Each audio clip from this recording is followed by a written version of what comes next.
How to use AudioLab for voice enhancement. First of all, open the app on your device and make sure you are on the main dashboard. Under the audio editing tools section, select the sound mastering tool. Here you will find options for audio effects and equalizer controls which are perfect for enhancing your voice. You can apply effects such as echo, flanger, whoosh, reverb, gate, clipper, limiter, and compressor among several others.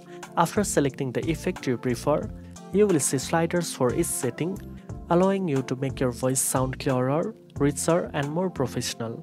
The equalizer controls let you adjust the bass, treble, mids, tempo, and pitch, helping reduce background noise and improve the overall quality of your recording.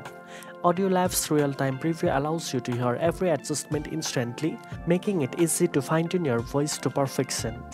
In addition, AudioLab offers other useful tools such as normalize, silence removal, voice changer, speed changer, and more, giving you complete control over your audio. Now you know how to use AudioLab for voice enhancement.